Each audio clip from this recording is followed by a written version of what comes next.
I decided it was time to update my curtain. Polar bear and penguin upholstery is sure to make a comeback, but this thing wasn't even covering the window. Let's tear it down and get a new one.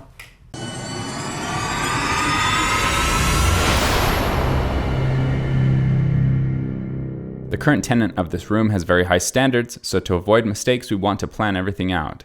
We'll use the following tools: our tape measure, a drill, pencil, a level, stud finder, screwdriver, and some drill bits.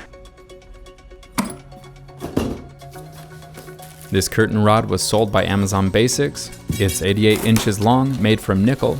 It was very inexpensive, but has a good build quality. All the parts that I needed were packaged, including this extra mount to give it more stability.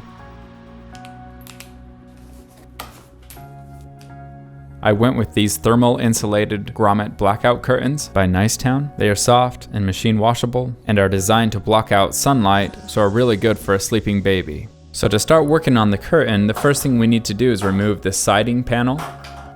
The previous owner didn't remove all the screws, so check for those. I have another video on how to patch up drywall. This diagram shows what we're doing. We're going to look for the jack or king stud. The white arrows indicate where I think it's going to be. I'm going to screw in slightly above the edge of the window into the king stud or the header. I estimate it's going to be about 4 to 6 inches from the edge. Using my stud finder, I find the outside edge of the stud and measure several times to get an idea of what the frame is like. Once I have an idea of where the stud will be, I find the center of it, measure it out again, and mark it where I want to drill. I recommend using a small drill bit first before screwing into the wall. This avoids stripping the screw and gives it a guide, so it's much easier. In the kit that comes with it, you'll see that there's regular screws and also the drywall mounts. If the wooden studs are not available, you can pound these into the wall and drill into it just like this.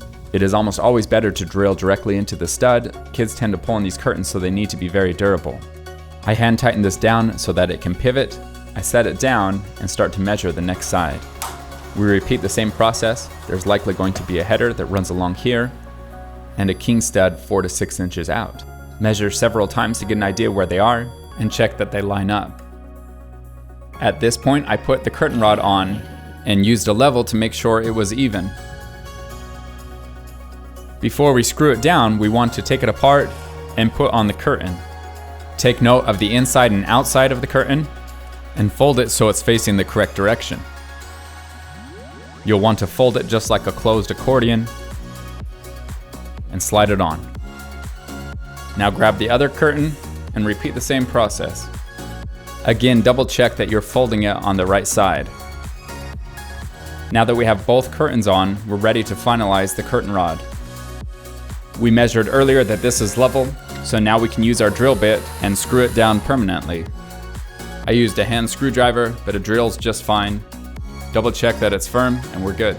We then go and seal down the other side to make sure it's also firm.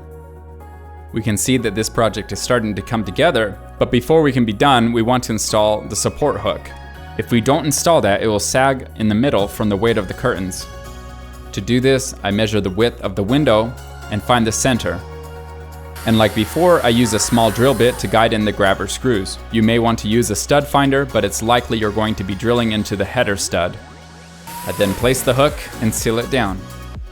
Next, I put up the bead board and clip it on. That support hook gives the curtain much more durability.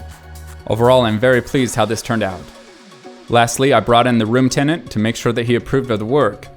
After throwing a few pandas around, he gave his approval. And we are done with another satisfied customer. Thanks for watching this tutorial. Have a great day.